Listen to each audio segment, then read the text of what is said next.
Zero.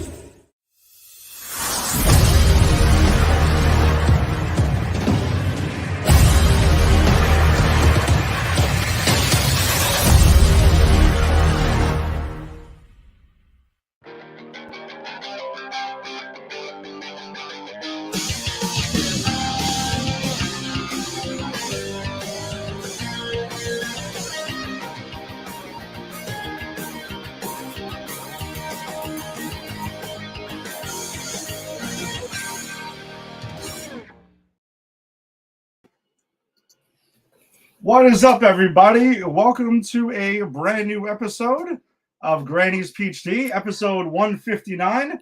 And yep, we are back on a Friday night.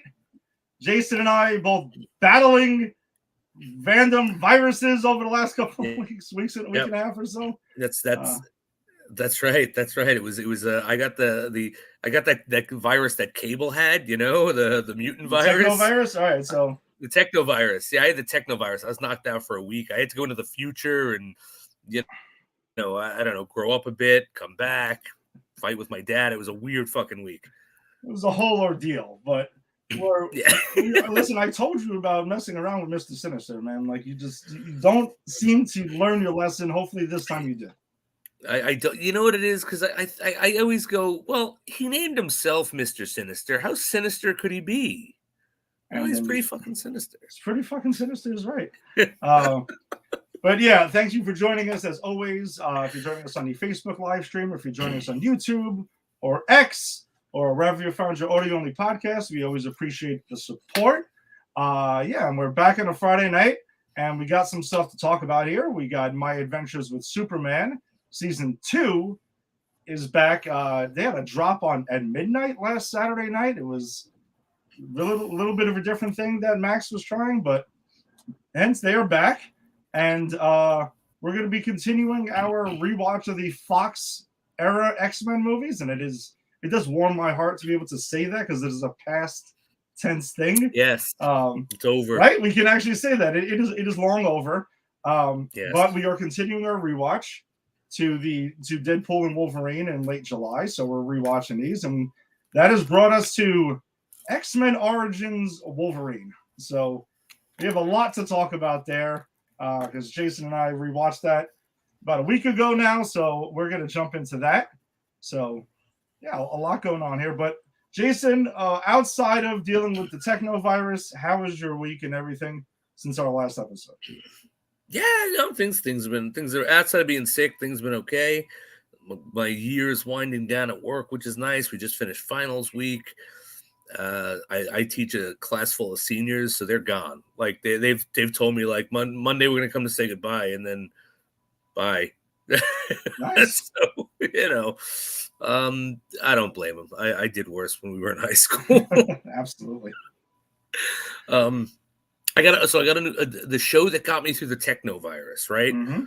I don't know if you've ever seen it, but it's called Only Murders in the Building. I've heard of it. Good stuff. It's really funny. Steve Martin still has it. Martin Short, funnier than I've ever thought he's been. Okay. I'm not usually a fan of his, but he actually blew me away. And Selena Gomez really does add something nice to the mix. Like because I know she's not a traditional actress, but she has a really good presence and really good chemistry with both of them. And the first 2 seasons got me through the technovirus because it's like I kept nodding off, so I couldn't watch anything too engrossing. Mm-hmm. So that was it. It was great. Again, Steve Martin still got it. So by the way, you actually came up at my softball post game the other night because there was a trivia going on. Okay. And I meant to tell you about this, but there was a trivia night while we were in the bar because we play softball and then we go to the bar afterwards and we hang out and stuff. And we were there, and they were doing music for TV shows, and Baywatch kicked in. Yeah. And I was the first person, and Angie and everyone's like, "How do you know that?"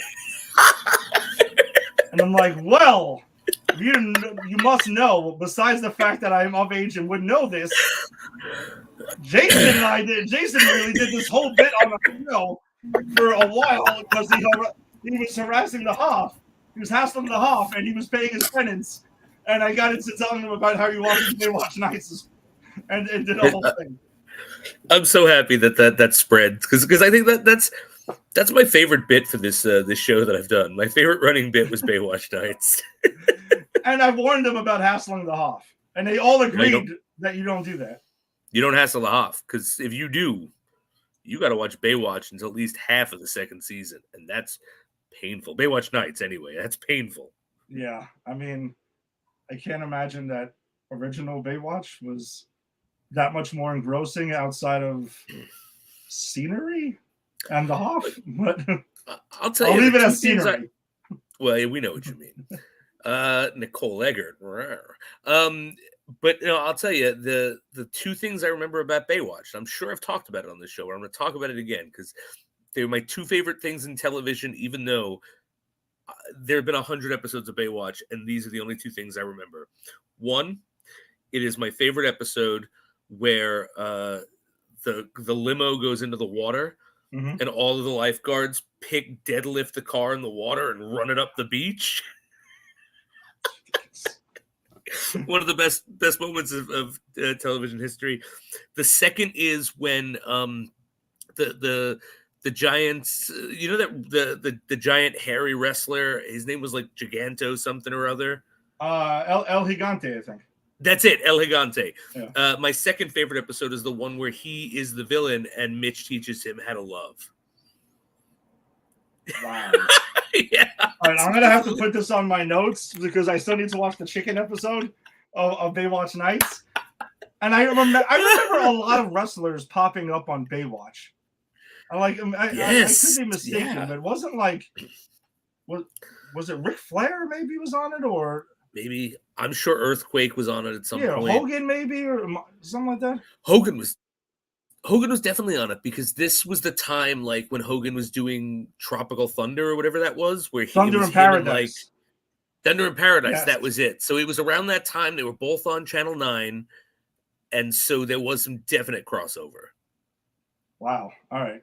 Tim, if you're watching, if you haven't been checking this out, I know you know, so just drop us a note here and try to help us out here with this Baywatch wrestling. Man, I can't remember. I'm pretty sure Ric Flair was definitely one, but I'll think on that, and it'll pop in out of nowhere during X-Men Origins Wolverine. I'm sure that's how it's going to go. All right. Well, Len, I guess let's jump right into it, shall we? Yeah. All right. So we got My Adventures with Superman Season 2, Episodes 1 and 2 dropped on Max, as I mentioned. There's a midnight drop. I think it's on Adult Swim, and then it's also on Max. That was last Saturday, and I just learned today that the new episodes will be dropping Sunday mornings at 9 o'clock in the morning. Okay. Yeah, I don't know. It seems really random, but it's whatever. Weird. All right. I'm going to drop the spoiler warning across the bottom just in case. So you have been warned. We're going to be talking about this openly. All right. So My Adventures in Superman, we both enjoyed it, right? Like we enjoyed the first season. We both were a little slow to warming up to it, but by the end of the season, we were both fully on board with this new take on Superman. Yeah, absolutely. And I was thinking about that when I was watching it, because I watched it just this afternoon. I'm glad that I'm on board with this now, because I'm not going to bury the lead. I enjoyed both of these episodes. I thought that these were strong. They're setting up some very interesting things. I actually think the season's going to be better than the first. And it starts with a punch. Like these episodes that we're going to talk about, they bookend each other because they're both about, this first one is about Superman's relationship with his dad, and we find out his backstory. And the second is Lois and her dad. And the fact that, and they drop, it's not accidental. They dropped them at the same time. So I think it was very smart on the writers, very smart on the showrunners, and really smart of Max to drop these together, because they really are they could be two parts of the same episode. Yeah, I agree. I can see this as being 1 hour long episode. Yeah, exactly. So the first one is it's Valentine's Day. Clark is trying to think what he's going to do with Lois. Everyone we get Cat Grant again. Which by the way, I saw Cat Grant and I'm like, I just had a feeling we're getting Supergirl, and we are. That happens by the end of this. That it's set. She's coming at some point. But so everyone is kind of giving Clark shit that he's not doing, that his only plan is to go to the top of the building and, I don't know, sips champagne or some shit. And they're all like, no, grand gesture. You got to do something big. And he's completely not able, like, no, what are you talking about? No, and now he's starting to worry. I thought that was a lot of fun as a setup. Him and Lois go to check out a lead that she has about a comet coming toward her, or an alien or something coming toward the planet. And they do, and Clark sees that it's his ship. And they fly to it. And he meets Jor-El, and Jor-El can speak English now. Jor-El has learned the language, and Jor-El is like, "Hey, I tried to tell you all of this. I'm not your dad. I was your dad. I'm a mental clone. You were sent here with Kara, your cousin. I don't know where she is. And then we find out this is big because Ed, you and I were theorizing." Are the Kryptonians evil? Are they conquerors? And apparently we were half right. They were conquerors. Yes. Yeah, we were both on the impression that they were on their way and stuff like that. And like you mentioned, they do change they put a different spin on the Superman origin story where, they were, and I mean, at least according to Jor-El. And I think that it's important to note, according to it, because we've seen in other Superman lore, where he's told he's the last, and then they're told they're the last. And others seem to somehow pop up from either the Phantom Zone or West Bubblefuck or wherever the hell they end up coming from. But they end up showing up at some point in time. Well, hey, Clark, I'm your cousin Superman. Who the hell knows? So I guess kind of like when a character dies in comics, we'll take that with a grain of salt. But no, I mean, right. Like we're getting Zod by at some point. If this show goes long enough, we're getting Zod. That's going to happen, and I'm fine with it. And we'll probably get Zod this season, honestly, because I think they're going to have to resolve not resolve, but they will want to delve more into like the history of Krypton. That's a good way to do it. But I do dig this take. I like the fact that the Kryptonians, and even if, this is through Jor-El's eyes, but still, like, I think there is truth to this, that they were, like, conquerors. Yeah, I'm on board with you in that. I don't think he's bullshitting about that. It's just, my only thing that I'm just throwing a grain of salt in is that they're the last. That's all. Everything else, no. The best to my knowledge, they are the last. That's really what he found. Yeah, right. You're the last. You're the last, but keep in mind that this was uploaded in this year, and I do not have access to the internet, so any changes I cannot make, Yes. Just full disclosure, Cal. I'm just letting you know. Oh god! But there's a great scene between. So all right, so Superman goes to the ship. He has his conversation, finds out that Jor-El finds out that he brought Lois and Jimmy, and Kal-El finds out that someone else is in this ship, and they go flying off to save the day. And before I get into who that is, because that is very cool and interesting, I love this moment when they're flying and his dad is giving him shit like, so you brought your mate, who's a human, doesn't have any of our powers, here into peril for this fight. Man, if I did that to your mother, I'd have to give some big form of grand gesture. That was a great way to intertwine even Jor-El giving him shit about Valentine's Day. I dug that shit, man. It was so good. It was so good. And then who's in the ship is Mama Amanda Waller, like delivering in these 2 episodes. Yeah, and we also got Deathstroke. Their version of it is in there too. And actually, I was trying to look up. I wasn't the other villain that is with them. That's not Livewire, is it? Or was it? No, because Livewire they introduced at the end of season 1. Yeah, and they reference him in this. Like, they're doing to these people what they did to Livewire, but it's purposeful. Yeah, I'm going to look that up because I'm pretty sure. I don't think it is Livewire shit. Go ahead. I'm going to find. Do you know? You don't know who it is, do you?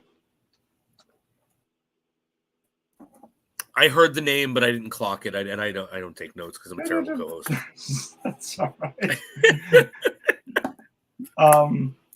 But so yeah, so while you're looking into that, Superman confronts Waller, and Waller's pretty much there looting the place, right? Her and Deathstroke and the guy Ed's looking up, looting the place.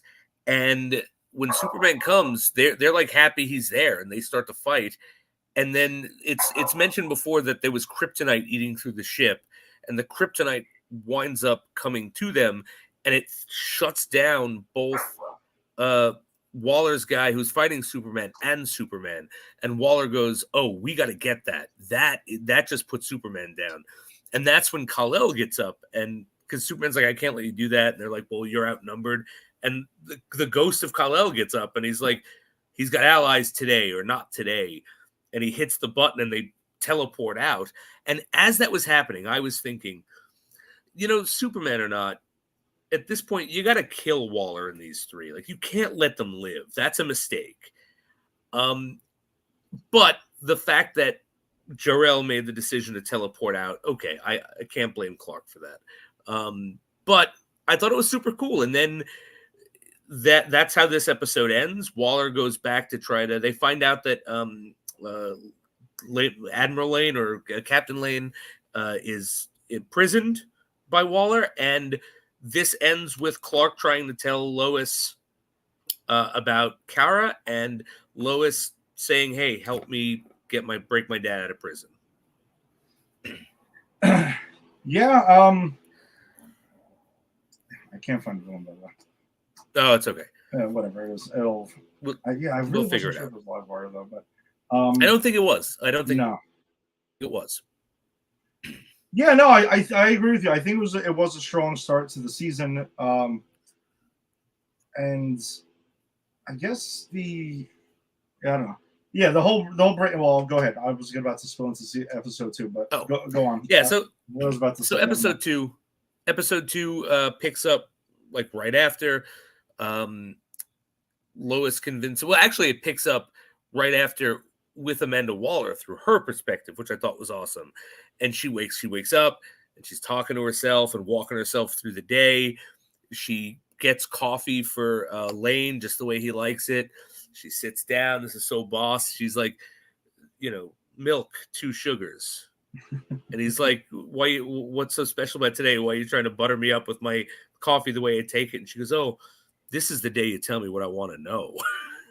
Yeah, Amanda Waller's morning routine was rather interesting. That it's not something I thought we were going to be getting at any point in time. Yeah, but I was here for it because it humanizes her, because she's like,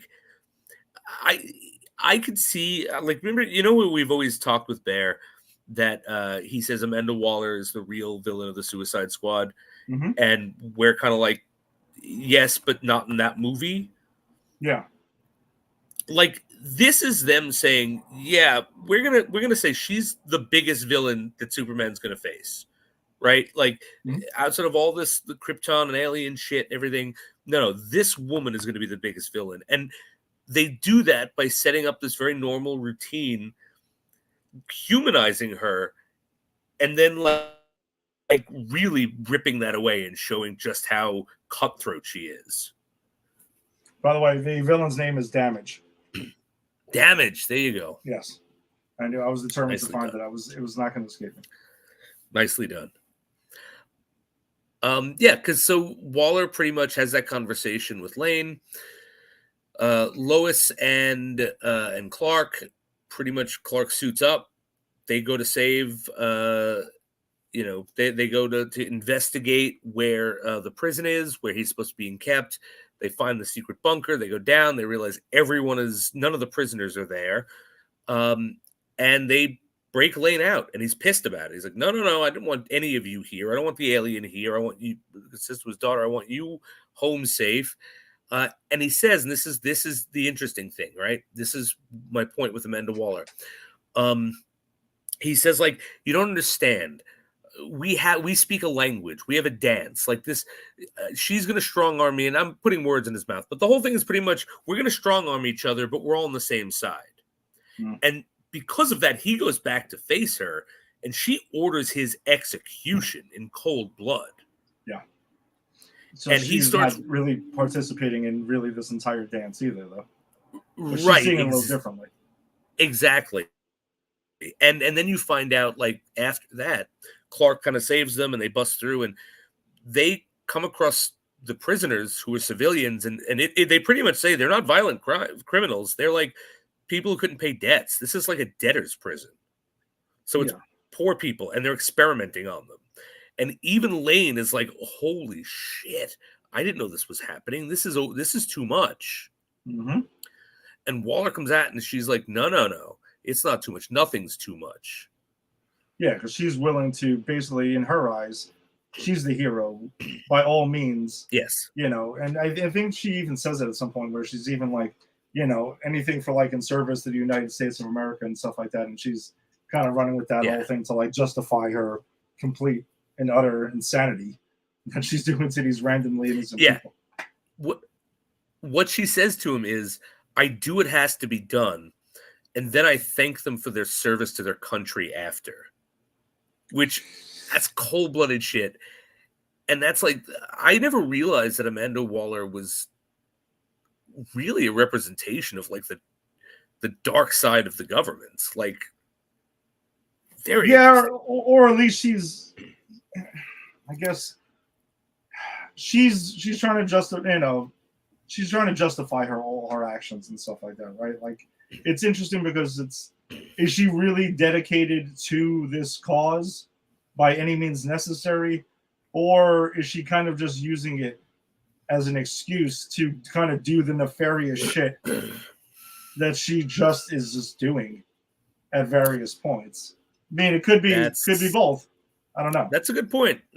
I've always read the character, and I'm not as familiar with the character as you, but I've always read the character as someone who is a true believer, who is like that 1950s like American general, like, no, we got to kill the commies. We got to kill all the commie kids, so they can't have any more commies to protect our way of life. Like, definitely a true believer, definitely thinks they're doing the right thing, but morally so skewed that they are clearly the villain.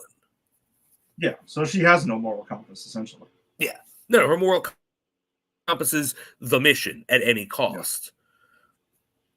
Yeah. Interesting. I mean, she definitely is somebody you want on your side if you want something completed. I'll tell you that much. Oh, yeah. No, I would not want to be on this woman's bad side ever. No. So at the end of the episode, though, there is something pretty big. Yes, there is. Which I got a question Lois on this, but she says to her dad after they break him out. And so what happens is, like, Jimmy Olsen comes, and I should talk about Jimmy Olsen. I did want to bring this up. So before we get to the end, Jimmy Olsen is having his own kind of thing through this where he's now really rich. He is one of the bosses of the Daily Bugle. He runs the social media campaign pretty much. And he's not really doing his job because he's screwing around with Lois and Clark. And then Perry, or Pear, forces him to become the head of a team of people who aren't listening to him.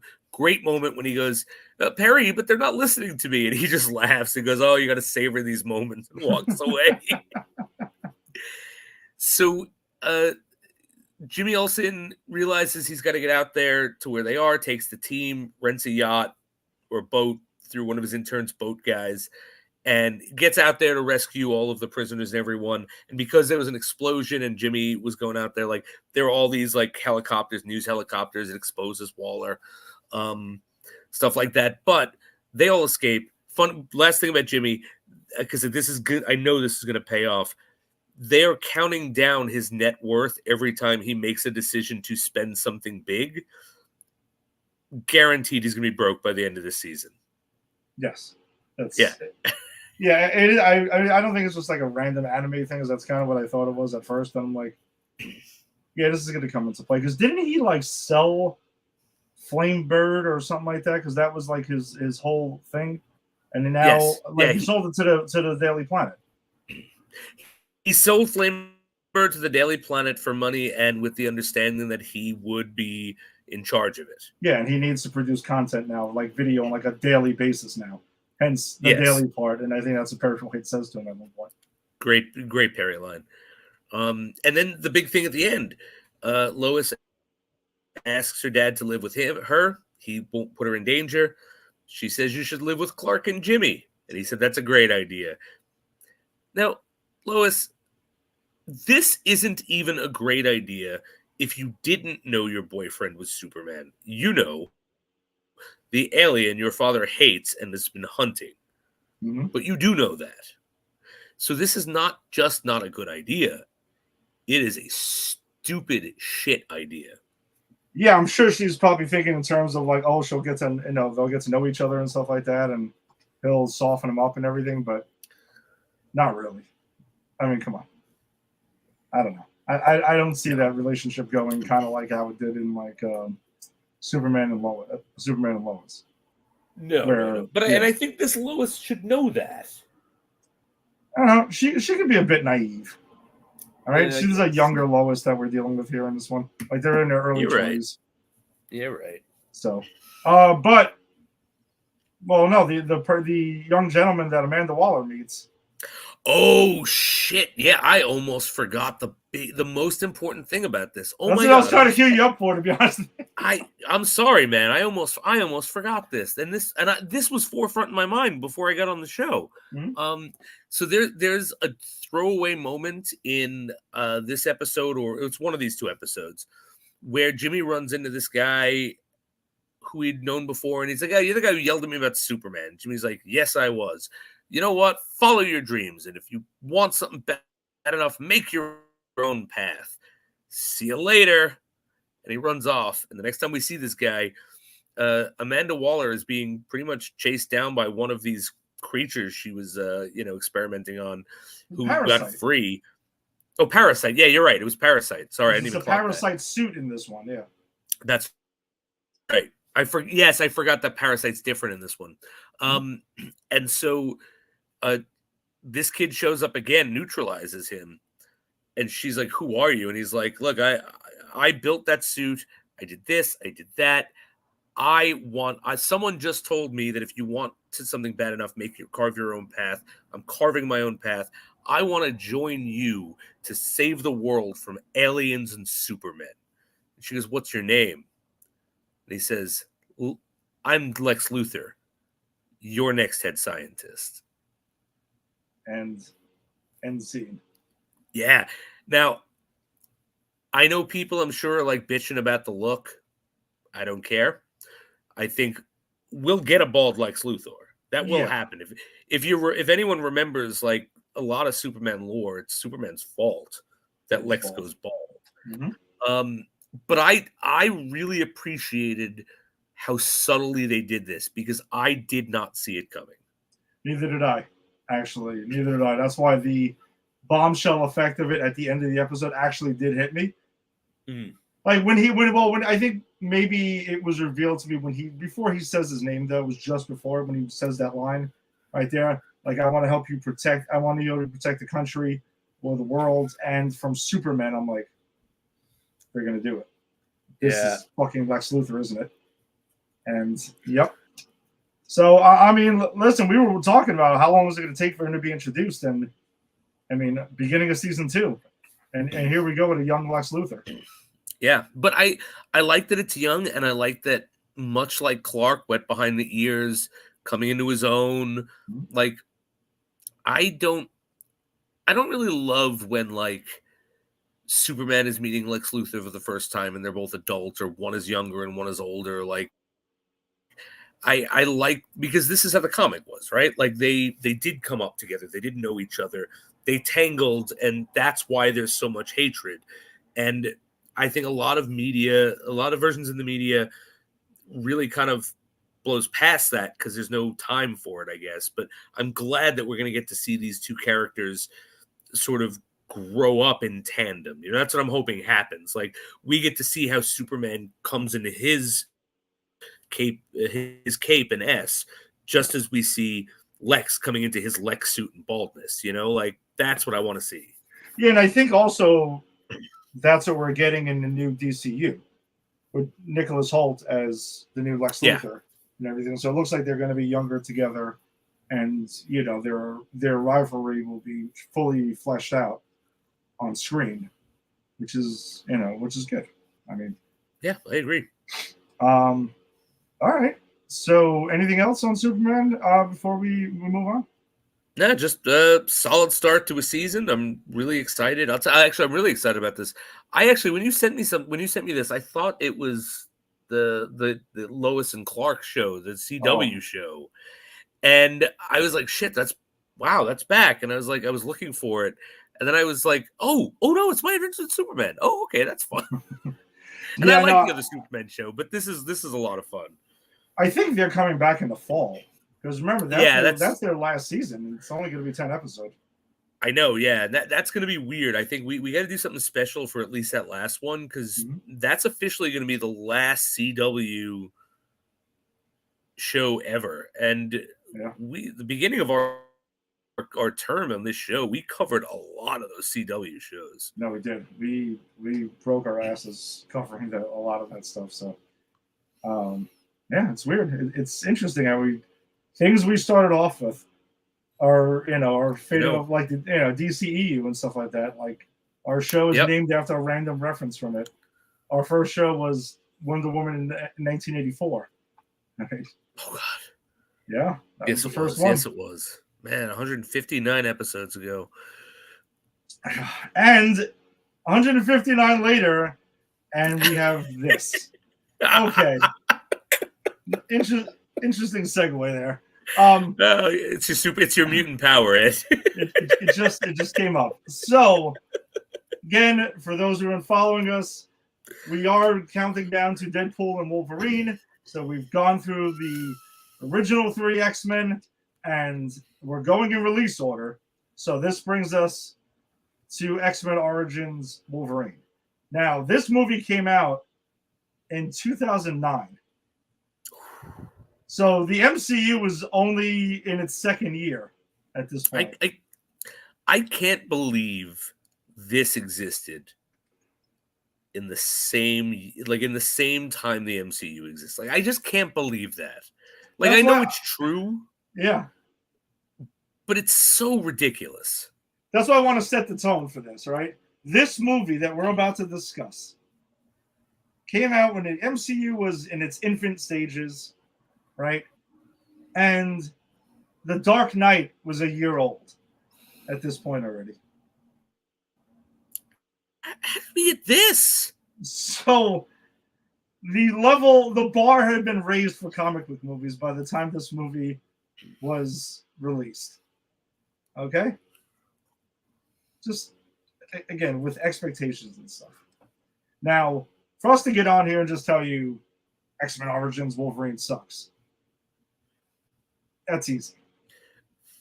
But why? Like, how? What are the nuances is what we're going to discuss here in a second here. And I'm going to discuss, as I promised, like, the parts about this movie that could have worked. Like, this is not... I'm going to be clear. This is not like Supergirl, where I can't even call it a movie. That I call it an experience. Like, there are things here I do like. There are things that kind of make me think there could have been a good movie here if it was handled properly, but it wasn't. Yeah, I will. I'll also preface this too. This movie came out at a time when the X-Men proper franchise was supposed to be done, right? Like, and that's why they were going to start this X-Men Origins. It was Wolverine, because you knew they couldn't stay away from him for too long. It was supposed to be Charles and Eric, and like Magneto and Professor X, X-Men Origins, but that got morphed into X-Men First Class, thankfully, because this was like dead on the vine. Because once this thing was done, they were like, all right, no more X-Men Origins. We got to figure something else out here and go down that path. Yeah, I agree. I don't totally disagree with you on this, because I do think that there are some. This is definitely a movie, so we'll get that out of the way, right? Yeah, I agree. It's not Supergirl. I was about to say it's not Madam Web. I mean, come on, No. come on. I wouldn't even put Supergirl and Madam Web in the same category. Like, Supergirl is a curiosity. Like, Supergirl is, again, an experience that you might want to have if you like trash movies. I mean, but you don't think Madam Web is going to end up there at some point? I have a feeling it already is. It will. No, it will end up there, but it should not be there yet. It's too new. It's gotta go off and soak up more misery and then come back and we can enjoy it. Well, because the thing is that Madam Web is doing really well on Netflix. It's getting a lot of views. I also think it's because, again, it's the train wreck thing, right? Like, this movie bombed. It's so bad. We have to see how bad it is on our own. And that's where people are truly discovering the movie. But I remember seeing this movie in the theater. I was like, all right, cool. We're going to get like the X-Men origin movie. I mean, the Wolverine origin movie that I don't think we fully needed. And I even said that at the time because I kind of think that X2 covered enough that this kind of felt like a redundant concept. Yeah, I think if you were going to do this, it needed to be way more than it is. Like, because my relationship with Wolverine is it's a dicey one because whereas I thought for a while he was an overhyped character, and I've dialed back on that. I think I really do like the character, but I collected Wolverine comics. I still have some of those 90s Wolverine runs where he's like in fucking Japan, like shitting around Japan. Like, it was great stuff.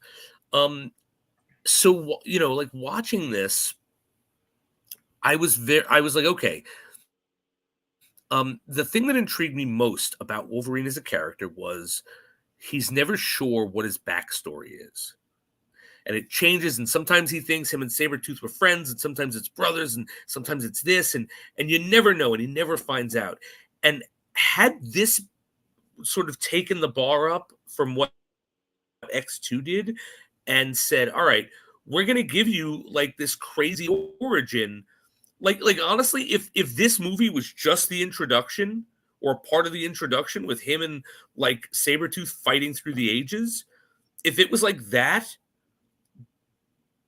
would have been interesting. If it was like legitimately Logan's on a team and they're all an actual team, not just some bullshit to set up fucking stupid Deadpool.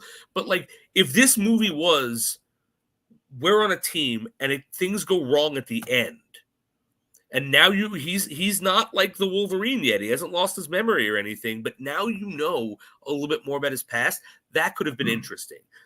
This was just, yeah, well, you know, here's Liev Schreiber and Sabretooth, and then they fight together, and then out of nowhere they don't like each other, and then Wolverine goes and tries to have a wife. Like, it's not interesting enough for a movie that should be about the origins of a guy who has no fucking clue where he comes from. Yeah, I you know something? This movie's biggest crime, and there are a few I have with this movie. I do think its biggest crime is that it's pretty boring. Yeah, for a lot of it, it is. For a lot of it does drag on because I guess I agree with you. I'm going to echo somewhat of what you were saying is I do think there's a really good movie in here, and I think that movie is the opening credits, like you had mentioned. If the movie was 80% of Logan and Sabretooth fighting through wars, that's a pretty fucking cool concept. Or at least the first half, maybe. I'm going to scale that back. The first half of the movie, and then we get Weapon X, because going into this, I thought we were going to get a Weapon X story. It's kind of what I thought we were getting, really. Which they completely shit on Weapon X. He doesn't exist outside of like the moment that Stryker is putting his stuff in, the adamantium in. And it's funny because, and I've been thinking a lot about when you said we're going to get into the wonky timelines. And I went, yeah, I guess after they change history. And you went, oh no, it happens before.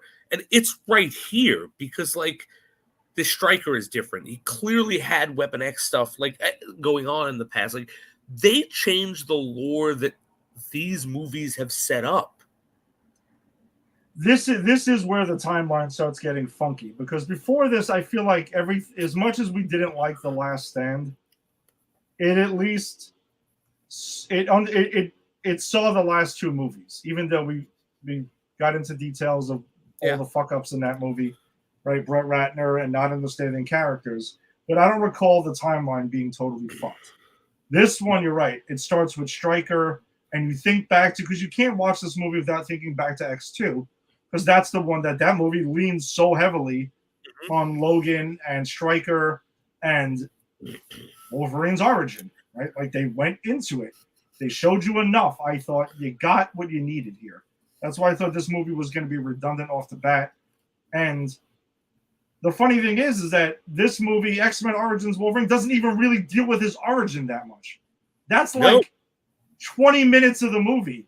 And the rest of it is all this random filler shit from, you're right, the random team. And we'll get to that in a minute with the fucking random mishmash of mutants that I feel like they had a list and they were like, we haven't used these guys, so let's just throw them in this movie because we need to. And yeah, then is the whole weird Deadpool thing, and that's probably one of the biggest character crimes that are committed in this movie. Every X-Men movie thus far, and I'm willing to bet that every one of them has one unforgivable sin, right? The first one was Sabretooth. The second one was Lady Deathstrike. The third one was Brett Ratner. The fourth one, this one, is like how they deal with Deadpool? How they deal with Deadpool, thank you. Sorry. How they deal with Deadpool. Like Deadpool is not Deadpool. He is at all in any way. He's this weird mishmash of powers. And well, I know. So let's hold off on Deadpool because there's a lot to really unpack of how the dumb shit is there. But at least just the overall concept of this movie, it has no idea what's going on. No idea. And quickly, just want to mention on the special effects part of this movie looks like shit. Like, yeah, it really Wolverine's claws look like they're cartoony. There's a lot of really bad green screen that's going on here at times. It's really inexcusable for the time that it comes out. And it's not me bagging on a movie that's, 15, 16 years old. I mean, these things were better before this movie. This movie coexisted with The Dark Knight Returns, or The Dark Knight, rather, and Iron Man, and some of the other early MCU movies, the Hulk even. Mm-hmm. Like, those are good. You have like them or not, because a lot of people have problems with the Hulk. It's a good looking movie. Yes. This is not, and this was put out around the same time. Yeah, so I don't fully understand how or why that happened. But I guess we can. Logan also just. I guess we could start. We'll start with Logan. Then we can let's start with Logan. So, Hugh Jackman's fine in this movie. As far as his performance, he's just there. He's doing his Wolverine thing, and that's it. And he just has nothing to work with. I'm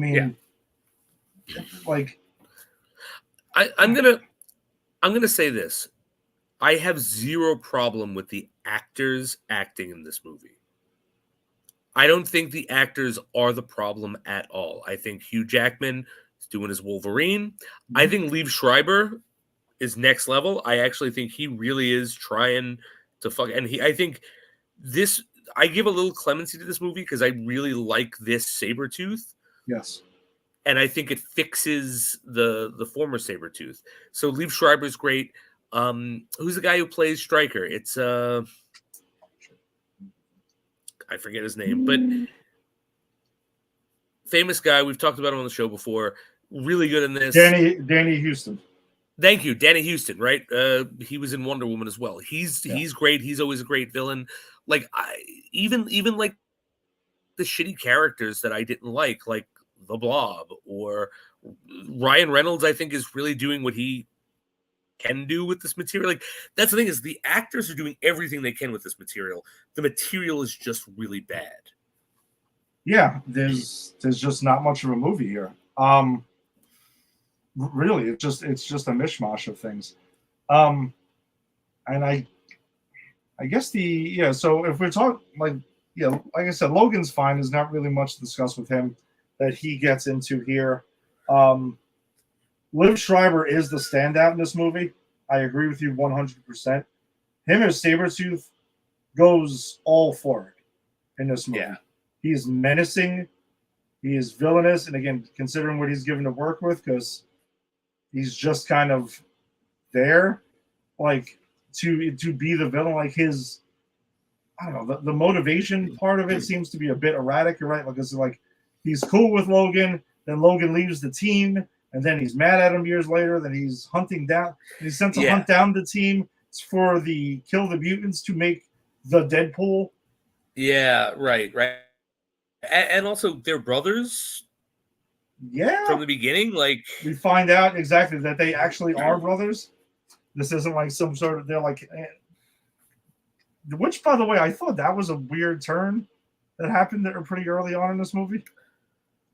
Yeah, that's the thing, is this movie tells us these two kids are abused kids and brothers, and then the weaker one, quote unquote, because clearly Wolverine is Logan's supposed to be the weaker of the two, kills the father, and they run and decide they're going to stick together forever. And then you give us a 5-minute montage, 10 minutes of this team, and they hate each other? Like, that's too quick. This movie needed to be that gradual shift of they're tearing apart. If you're going to tell me they're brothers, it has to be more. Like, they go from being brothers who always have each other's back to Sabretooth executing the lie of Wolverine's, the love of Wolverine's life's murder. Like, I don't buy the hatred because Wolverine walked away. Like, I don't buy the hatred. And by the way, a special ops team is just going to let him walk away like that? Like, just... Yeah. He literally walks away from them. Literally. They are in another country. He literally walks away from them, and that's it. It's a little bit bizarre. I just kind of feel like a special ops team would not let that happen. Yeah, no. I mean, and that's the thing. That's where this movie fails. Like, this movie could have been first half hour, Sabretooth and Wolverine's relationship growing. By the turn of that, the next half hour, they join this crew. Things get out of control. Wolverine is loving it. Wolverine tries to leave. Sabretooth is given a choice, him or the crew. He chooses the crew. They then kidnap Wolverine, make him Weapon X. That gets resolved in the next half an hour. Maybe Sabretooth has something to do with freeing him because that is the nature of their relationship. And then you get Wolverine afterward. Like, if that's what you're going to do, that's how you should do this movie. Get rid of that whole stupid love story plot, which doesn't make any sense or go anywhere. Yeah, I guess they use it as a plot device to get Wolverine to agree to the Weapon X program. But in the comic, he didn't. And you didn't have to make him agree. You didn't have to give us 20 minutes extra of a movie to get him to agree to this. Like, it didn't add anything. No, I agree with you. They use it as that, and I don't know. It's supposedly it's the reason why he's mad at Sabretooth for a little bit. Yeah, it's all over the place. But then also, like, Sabretooth, I don't buy the Sabretooth's hatred that he would do that to Wolverine at that point. And I'm gonna call bullshit on this too. I think this is actually an actual plot hole, right? Mm-hmm. And I don't say that very often, but this is an actual plot hole. What is Wolverine's key sense? Okay. Sniffing? Yeah. Sense of smell? So, Yeah, so he couldn't smell the fact that it was like fucking sugar water dyed red on this girl and not actual blood. He did not like. I get if they really made it look good. It could fool me. It could fool you. Yeah. But this guy fucking smells everything. He would smell the fact that whatever's on her is not blood. And if it was like, even if it was like, oh no, Sabretooth with deer blood on her, no, he'd smell that. That's a good point. I'm going to be honest with you. I did not even think of that. I was just, it was a chore to get through this one. That's pretty good. I did not think of that prior. It bothered me as I didn't think of it before this watch, but it bothered me after this watch. And maybe it's because we just watched so much X-Men, the cartoon, then 97, and you really do see his powers. And then we just rewatched 1, 2, and 3, and his sense of smell is really, really like a big deal in those first, at least one of those first 3 movies. I couldn't tell you which one at this point, but like it's a big deal. So second one, I think X2 is the second one, right? So it's made a big deal out of, and then you're going to tell me that he doesn't know the scent of the love of his life's blood, or at least not able to differentiate the fact that it's not human blood. Like, I don't know, it didn't work for me. And well, I guess that that can bring us into the random grab bag of X-Men characters that we get in this movie. I mean, it starts with the girlfriend who is Silver Fox, who is a love interest of Logan's in the comic book, so we'll give it that. But she's sent by Stryker to like manipulate him and keep him under control. And is her sister Dazzler? Is that her sister? I'm sorry, not Dazzler. The White Queen. White Queen, right? Yeah, Emma Frost. Yeah, okay. So like also they're not siblings in the comic, right? No. Yeah, okay. So there's that so we get Silver Fox here, we get John Wraith, who is Will.i.am is John Wraith in this movie. We get Kevin Durand as Blob. Bub, I said Bub. Yeah, I definitely that was infuriating. That was so stupid. Absolutely infuriating that's how he gets his name, because he mishears him of saying Bub and runs with so Blob. Stupid. Yeah, we get Agent Zero here, who was played by Daniel Henney. And I think the ones that piss me off the most. Why is Cyclops in this movie? Because they didn't use. I don't know. I was going to say they didn't use him enough in the first 3, but they don't really. I don't know. I don't know. And there's a CGI Patrick Stewart who shows up at the end of this. That was terrible. And we get Taylor Kitsch as Gambit. Also not good. I don't think he was bad as an actor, but this character was so out of place. That's what I'm saying. It's like, why is Logan meeting Gambit, a random passing of Cyclops, and Charles Xavier happens to be in the same place at the same time at the end and rescues a bunch of children at the end of this movie when there's like this whole shitstorm going? I'm telling you, it just seemed like it was a random checklist of mutants that they just decided, hey, it would be cool if they throw them in here. And I think the Cyclops and Professor X thing really annoys me, because he meets them later on. And it's really unnecessary. This is one of those things like you have to tie them together in the past to somehow make their relationship better in the future. Yeah, what? No, it didn't need to happen. I mean, and to be honest, I don't mind the Cyclops thing only because they never see each other. And my point is, he's just here. But you're right, he is just here, and it could have like that. Honestly, that very well could have been Havoc. Could have been, because they also need the power, because that's the Deadpool's big power at the end. The Cyclops is right. Yeah, he has the big laser eyes. Yeah, ripping through shit. So they could have just made it Havoc, and then he's ripping through shit with his chest. All right, so I guess we've arrived at it with Deadpool, and I'm sorry, Deadpool.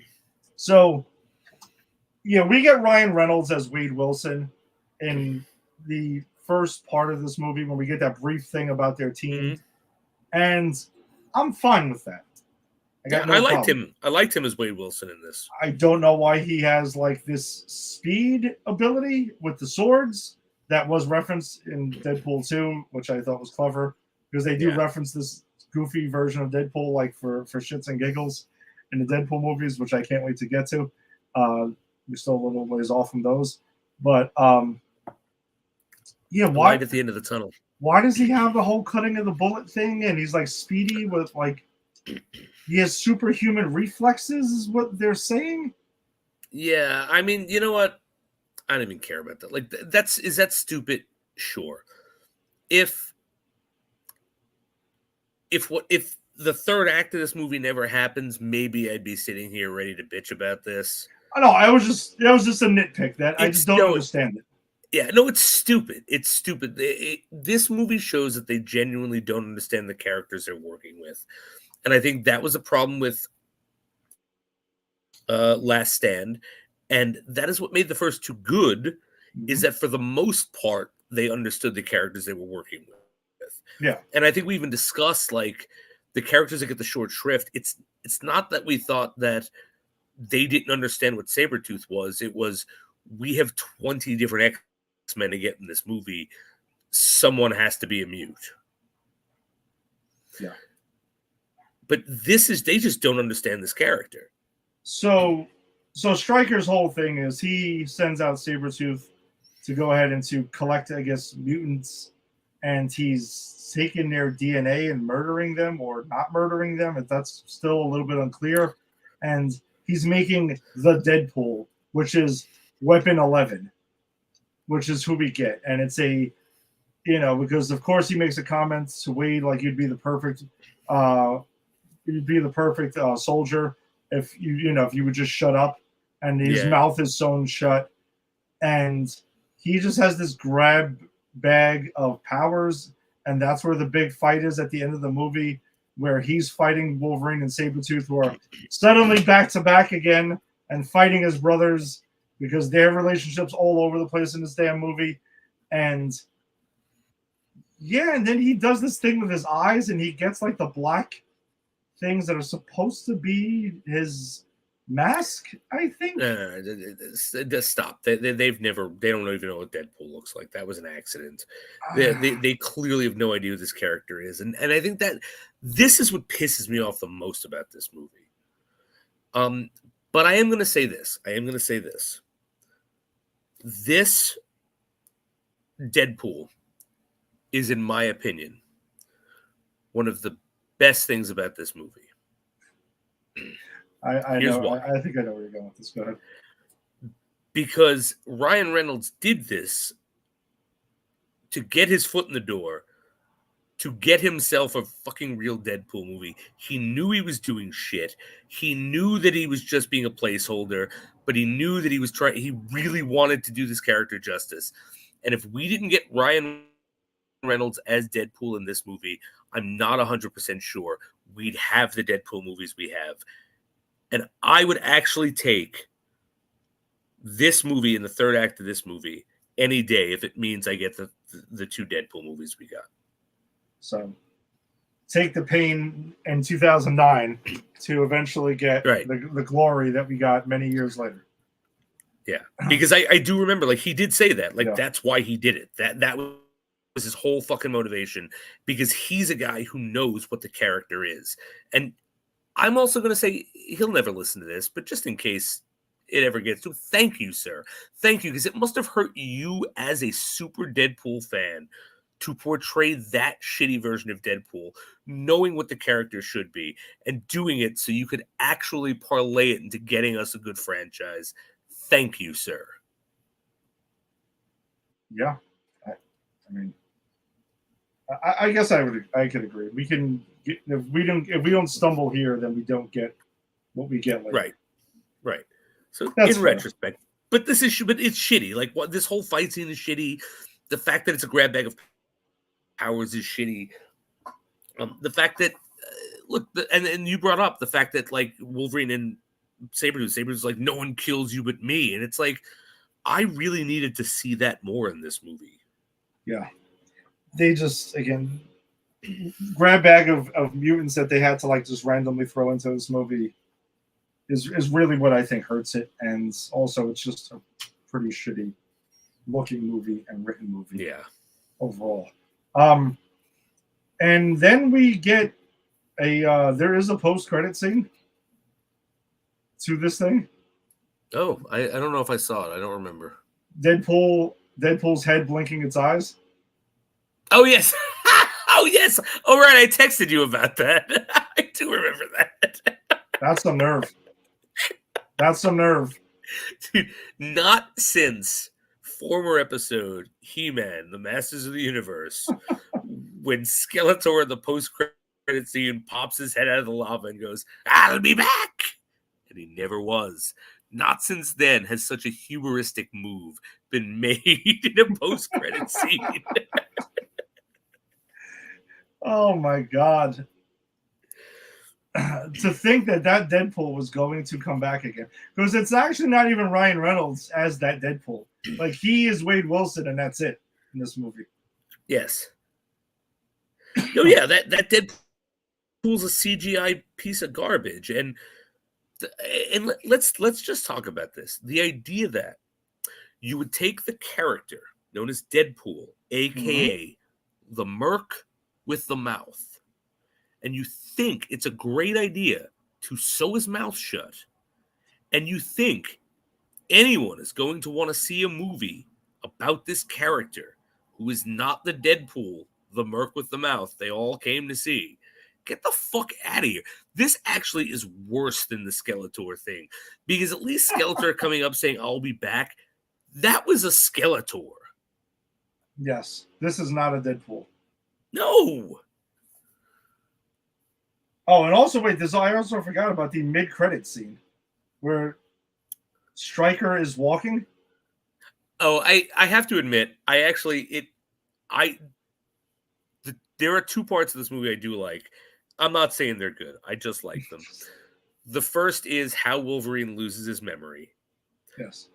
I do like the idea of, we got these adamantium bullets. We'll destroy the brain. It'll repair itself, but the memories won't reform. Now, not how the brain works, in all fairness, because memories are very specific. Yeah, but comic book science. So it's okay. It's fine. I like the idea of, I don't have any memories because someone just shot me in the back of the head. I thought that was interesting. Mm-hmm. That would have been a good end to a good movie, but this was not that. And as much as I don't think Silver Sable's character is necessary at all, I like that whole idea. Silver Fox, I'm sorry. I like the whole idea of her touching him and saying, "Just walk to your feet, bleed," and him just fucking doing it. Like, that's a good end for that character. So even though it wasn't a great movie and it's not a good ending, I do find that specific thing very satisfying. So does he walk in? So once his feet start drawing blood, then does he stop then? Or does he walk all the way to X2? That's when does it happen? When does the walking stop? Is it like a literal thing? I'm not really sure. It's got to stop. I mean, for enough time for him to have a kid, right? Which he clearly doesn't in this movie. No, I guess it wasn't there. I mean, does he do things on the fly? When does the walking stop? That's what I want. That's a good question. That's a very good question. I don't know. They just don't realize that they're dealing with characters that we've seen in the future already. Like, you kind of have to abide by these things. That's the problem, is that as much as I like Houston Stryker, because I do actually like him as Stryker, I thought he was one of the highlights of this movie. It's not the Stryker they gave us in X2. Not in motivation, not in history or background. Like, I would have rather of them just called him anything else. Yeah.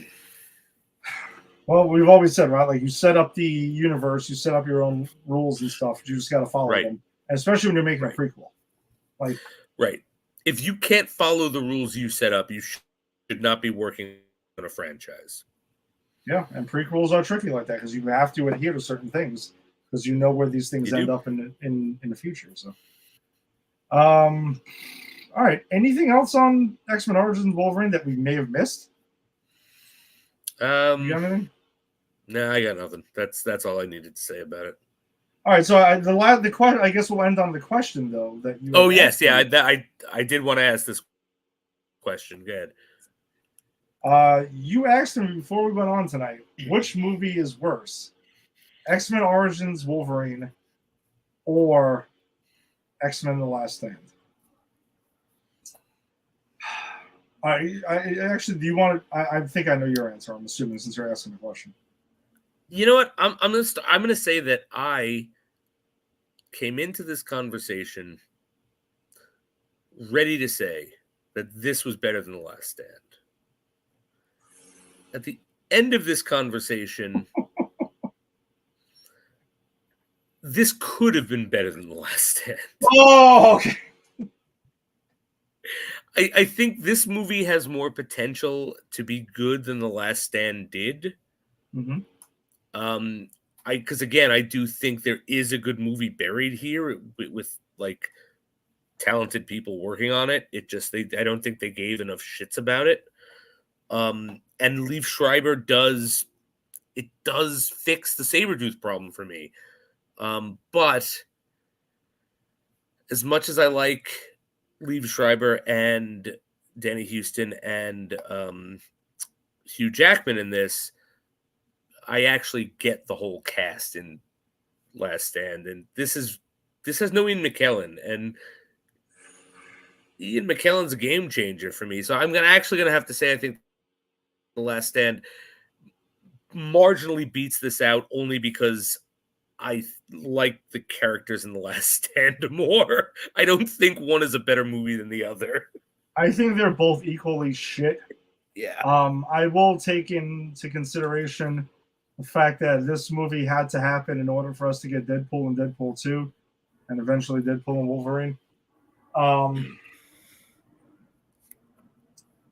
X-Men The Last Stand also really gives us, as much as Ian McKellen's great, a bizarre Magneto, a bizarre Angel.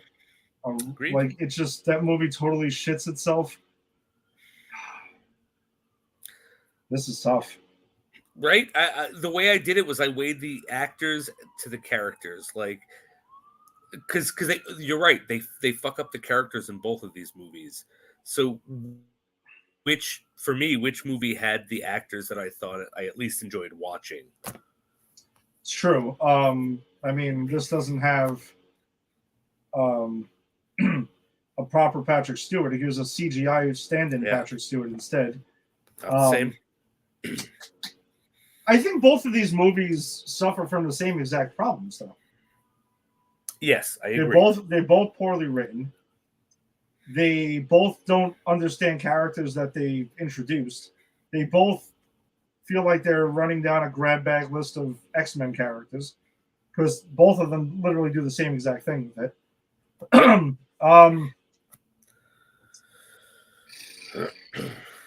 I don't know which one has the higher offenses now. I'm really trying to break this down because this movie gives me a live-action Gambit for the first time. That sucks. True. First live-action Deadpool. That sucks. Yep. But it does pave the way for the good one. It does for Deadpool. Yes, Gambit remains to be seen. No, but even if they make a new Gambit, it's not. This one didn't pave the way. Like the Deadpool situation is very specific to Ryan Reynolds being a fucking mastermind himself. Like they're gonna hire a new Gambit, and that Gambit might be great, but that's gonna have nothing to do with this. Yeah, and we might. Who knows? Maybe it'll actually be Channing Tatum and Deadpool and Wolverine, and a Gambit thing. Because he was all about his Gambit movie for a while, and that thing just never happened.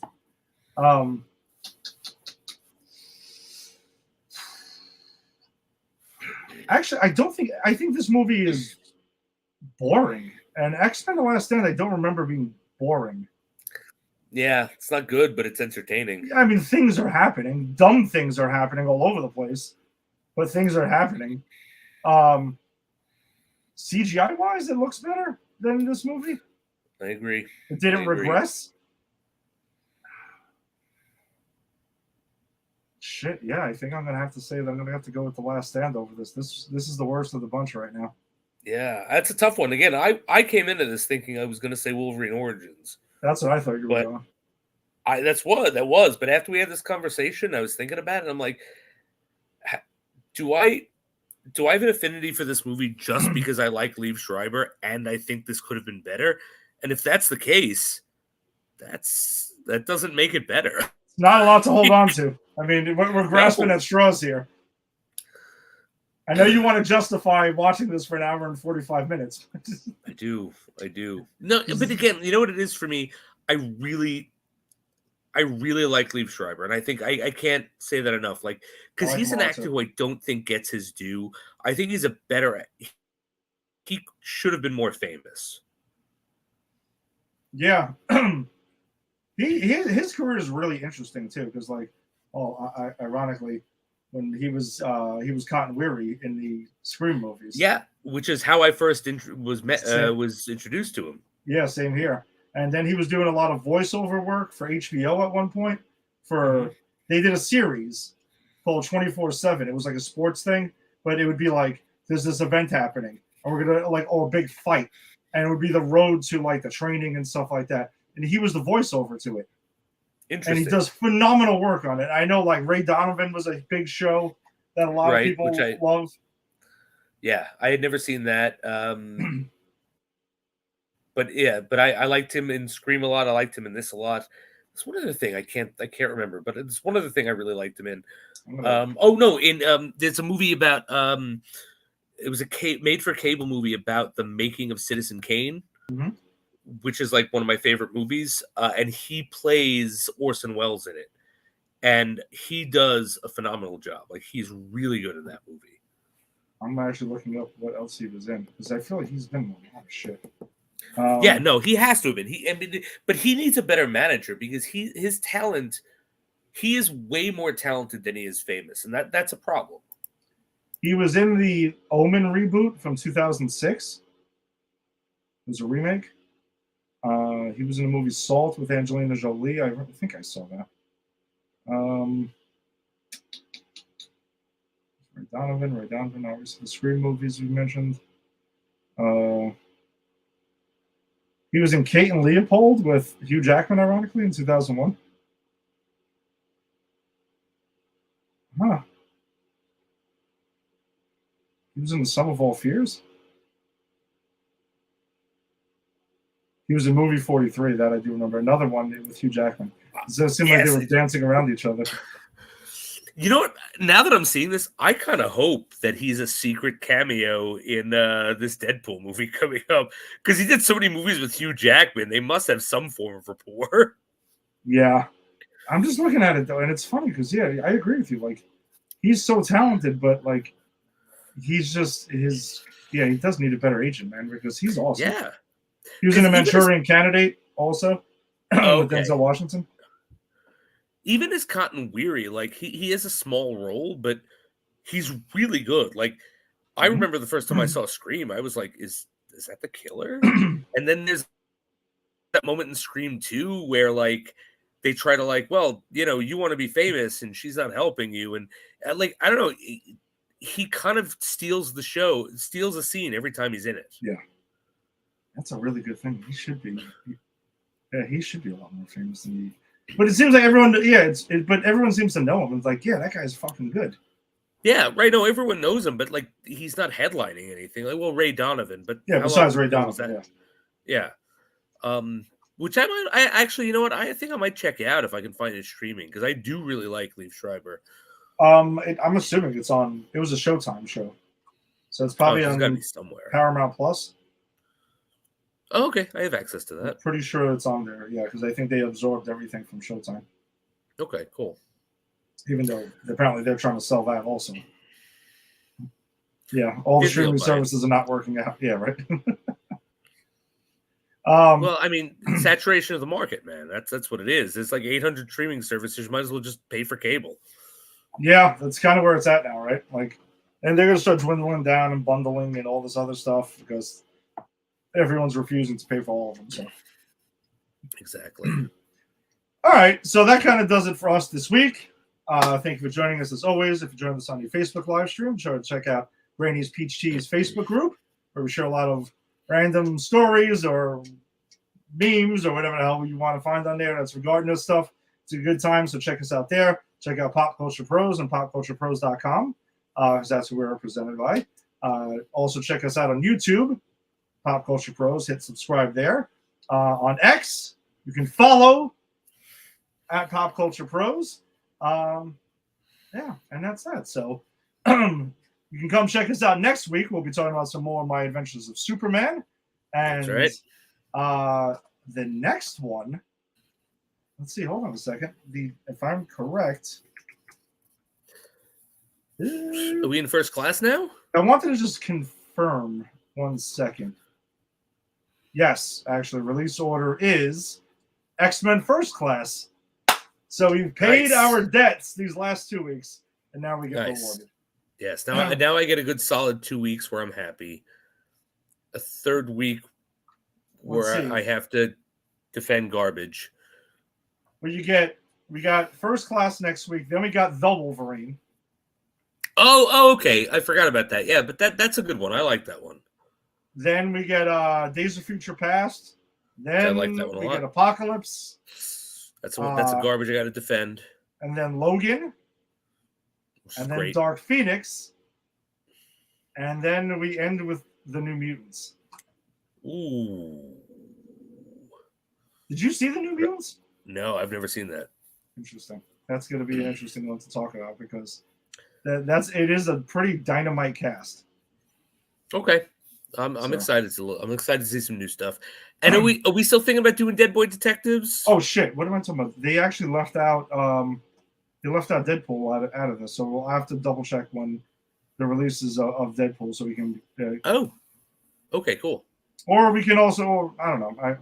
I'll take a look at that stuff because that's the last one that are listed here. I don't know why they don't have Deadpool listed in here, but Dead Boy Detectives. We are going to talk about that. I think we just got to pepper in time to watch them and stuff like that because when they drop a whole season at once, it's a pain in the butt. It's hard, yeah. I watched a bunch of them while I was sick, and I it was interesting, but I'm like halfway through, so I still need time as well. So, but a definite tie-in to the Sandman. So if anyone is not seen the Sandman, but you're interested in Dead Boy Detective, definitely go back and watch the Sandman one because there's definitely a connectivity there. There's a connective character. Absolutely. So. All right. So we'll see you next week. Peace.